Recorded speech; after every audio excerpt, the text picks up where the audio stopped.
ওই শিল মোহর দ্বারা আমার প্রিয় হাবিব মুহাম্মদ সাল্লাল্লাহু আলাইহি ওয়াসাল্লামের পরে যে আর কোনো নবী আসবেন না, এই চিহ্নটা আল্লাহ দিয়েছেন। আর অন্যান্য নবীরা যেরকম সামনে দেখতে পারতেন, পিছনে দেখতে পারতেন না, আর আমার নবীজি মুহাম্মদ সাল্লাল্লাহু আলাইহি ওয়াসাল্লাম কে আল্লাহ তাআলা যে শিল মোহর দিয়েছিলেন, ওই পিছনে শিল মোহর দিয়ে আমার নবী পিছনেও দেখতে পারতেন। চিন্তা করেছেন? নবী নিজে বলেছেন যে আমার পিছনে আমার আল্লাহ তাআলা যে শিল মোহরটা দিয়েছেন, ওই শিল মোহর দিয়ে আমি পিছন দেখতে পারতাম। আল্লাহু আকবার বলেন। কি দেখতে পারতেন? পিছনের সব কিছুর খবর আমার নবীজি প্রিয় হাবিব মুহাম্মদ সাল্লাল্লাহু আলাইহি ওয়াসাল্লাম জানতেন। আল্লাহ তাআলা কোরআনে জানায়া দিলেন, মা কানা মুহাম্মাদুন আবা আহাদিন মির রিজালিকুম ওয়ালাকিন রাসূলুল্লাহি ওয়া খাতামান নাবিয়্যিন ওয়া কানা আল্লাহু বিকুল্লি শাইইন আলিমা। আল্লাহ তাআলা আয়াত দ্বারা প্রমাণ করে দিলেন, এরে দুনিয়ার মানুষ, আমার নবীজি প্রিয় হাবিব মুহাম্মদ সাল্লাল্লাহু আলাইহি ওয়াসাল্লাম কোন পুরুষের পিতা নয়, আর আমার নবীজি হলো শেষ নবী। আমার নবীজির পরে আর কোন নবীজি এই পৃথিবীর জমিনে আসবে না। আল্লাহ তাআলা স্পষ্ট করে দিলেন, আমার নবীজি হলো পৃথিবীর শেষ নবী, আমার নবীজির পরে আর এই পৃথিবীতে কোনো নবী আসবে না। আলীকে ডাক দিলেন, আলীকে ডাক দিয়ে বললেন, ও আমার আলী, জেনে রাখো, আনতা বিমানসালাতি হারুনা মিন মুসা আলাইহিস সালাম ওয়ালাকিন লা নাবিয়্যা বা'দাম। এরে আলী, তুমি জেনে রাখো, মুসা আলাইহিস সালামের পরে হারুন যেমন নবী হয়েছে, আমার পরে হলো তোমার পজিশন তেমন, তবে পার্থক্যটা হলো রে আলী, মুসা নবীর পরে হারুন যেমন নবী হয়েছে, তবে আমি নবীজি পরে পৃথিবীর জমিনে আর কোন নবী আসবে না। আল্লাহু আকবার বলেন। তাহলে আমরা কোরআনের আয়াত দ্বারা জানলাম, আল্লাহ স্পষ্ট করে দিয়েছেন নবীজির পরে আর কোন নবীজি আসবেন না। তাহলে যেখানে কোরআনই পাওয়া যায়, হাদিস তো আর দেখার দরকার নাই, আছে নাকি? তারপরও আমি হাদিস দেখলাম, হাদিসের মধ্যেও নবীজি বলে গেলেন, আমি নবীজির পরে আর কোন নবী আসবে না। 3 নাম্বার দলিলটা নিয়ে নাও। আমার নবীজি সাহাবায়ে কেরামকে বললেন, সাহাবায়ে কেরাম, আমি যে শেষ নবী, খাতামুন নবিয়্যিন, আমার পরে আর কোন নবী আসবে না। তার প্রমাণ দেখো, সুন্দর একটা বিল্ডিং। এই হাদিস খানা বুখারী শরীফের মধ্যে আসছে, মুসলিম শরীফের মধ্যে আসছে। আর যেই হাদিস খানা বুখারী এবং মুসলিম শরীফের মধ্যে পাওয়া যায়, ওই হাদিসগুলোকে বলা হয় মুত্তাফাকুন আলাইহি। তার মানে দেখবেন, যেই হাদিসের শেষে মুত্তাফাকুন আলাই লেখা আছে, তার মানে এই হাদিসটা বুখারীতেও আছে, মুসলিমেও আছে। বুখারীতেও আছে, মুসলিমের মধ্যেও আছে। কথা বুঝতে পারছেন? তাহলে নবীজি আমার বললেন, সাহাবায়ে কেরাম, তোমরা যদি দেখো, বিশাল একটা প্রাসাদ, এই প্রাসাদের মধ্যে সৌন্দর্যের কোনো অভাব নেই, অসাধারণ অসাধারণ একটা সৌন্দর্য। চারিদিক ঘুরে ঘুরে দেখছো। এখন ঘুরে ঘুরে দেখার পরে যদি দেখো যে একটা জায়গা একটু ফাঁকা আছে, একটা ইটের জায়গা, ওই ফাঁকা জায়গাটার কারণে ওই বিল্ডিংটার সৌন্দর্য দেখা যায় না, সৌন্দর্যটা ফুটে ওঠে নাই, একটু খারাপ লাগে।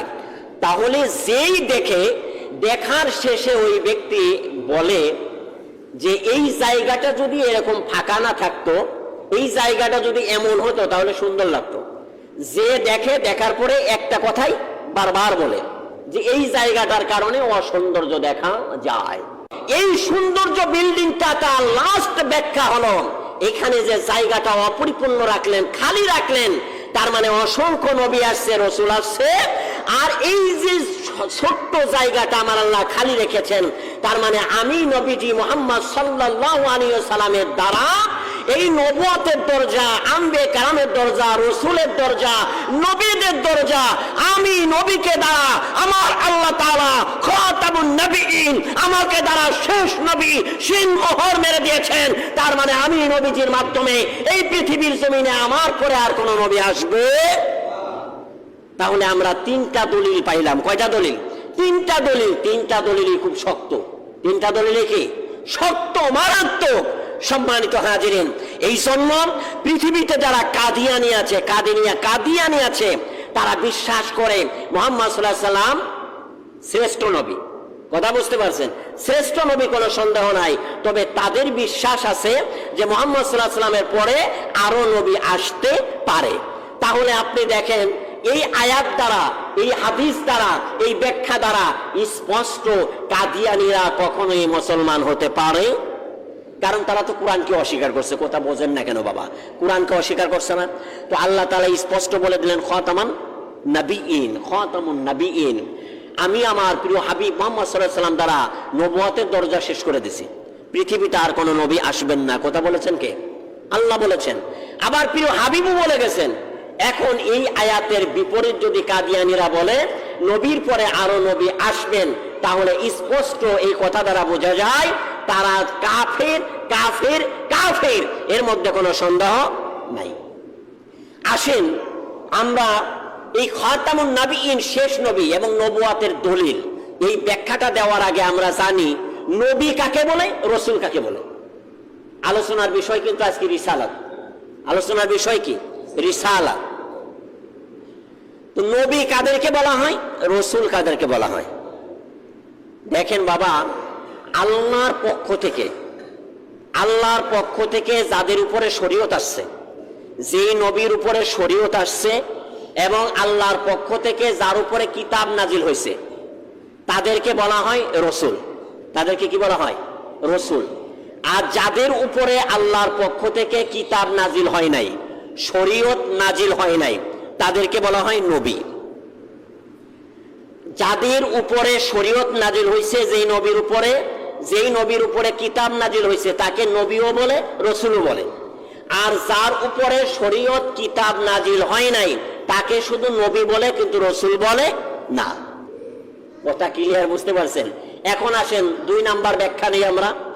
2 নাম্বার ব্যাখ্যাটা হলো, দেখেন একজন নবীকে একটা মহল্লার জন্য, নির্দিষ্ট একটা জায়গার জন্য সেট করেছেন। ওই রিসালাতের দায়িত্ব দিয়ে আল্লাহ তাআলা পাঠাইছেন। কিসের দায়িত্ব নিয়ে? রিসালাতের দায়িত্ব নিয়ে, যে তোমাকে আমি এই স্থানের জায়গাটা তোমার জন্য খাস করে দিলাম, তুমি এখানে আমি আল্লাহর পক্ষ থেকে আমার পবিত্র বাণীগুলা মানুষের মাঝে পৌঁছায় দিবা। এইটা সঠিক, এইটা বেঠিক, এইটা জান্নাতের রাস্তা, এইটা জাহান্নামের রাস্তা, এইটা হালাল, এইটা হারাম, এইটা করলে জান্নাতে যাওয়া যাবে, এইটা করলে জাহান্নামে যাওয়া যাবে। ওই যেই নবীর উপরে শরীয়ত নাজিল হয় নাই, কিন্তু কিতাবও নাজিল হয় নাই, তাকে বলা হয় কি? নবী। আর তাকে একটা নির্দিষ্ট জায়গা আল্লাহ সেট করে দিয়েছেন। আর যিনি রসুল, তার জন্য নির্দিষ্ট জায়গা নয়, বরং আল্লাহ তাআলা কয়েকটা এলাকা, কয়েকটা বিভাগ, কয়েকটা জেলা, কয়েকটা জায়গা একজন রসুলের উপরে আল্লাহ তাআলা অবতীর্ণ করেছেন এবং সেট করে দিয়েছেন। বলুন সুবহানাল্লাহ। তাহলে নবী কারা, রসুল কারা? নবীর দায়িত্ব কি, রসুলের দায়িত্ব কি? এর ব্যাখ্যাটা তো আমরা কিছুটা পাইলাম। কথা বলেন, পাইছি কি পাই নাই? এখন আপনাদের একটা প্রশ্ন আসবে এখানে, যদি আপনার মেধা থাকে, যদি আলোচনাটা শুনে যদি আপনি এই মজকে গ্রহণ করতে পারেন আর অন্তরে অ্যাকসেপ্ট করতে পারেন, তাহলে আপনার মনে এটা জাগবে যে হুজুর, আল্লাহর পক্ষ থেকে পবিত্র বাণীগুলা মানুষের মাঝে পৌঁছে দেবে। আচ্ছা, তাহলে যেই নবীর উপরে শরীয়ত আর কিতাব নাজিল হয় নাই, ও পৌঁছাবে কি দিয়া? প্রশ্ন আসে না? আচ্ছা, এই প্রশ্নটাই বানেন। এই প্রশ্নটার উত্তর হলো, ওই যে যার উপরে শরীয়ত এবং কিতাব নাজিল হয় নাই, ওই নবী কি ফলো করবে জানেন? ওই নবীর পূর্বে যে নবী আসছে, ওই নবীর আগে যে নবী আসছে, আর ওই নবীর উপরে আল্লাহ তাআলা যে কিতাব আর শরীয়ত নাজিল করছে, ওই কিতাব এবং শরীয়ত থেকে ওই মানুষকে ইসলামের দাওয়াত দেবে। আল্লাহু আকবার বলেন।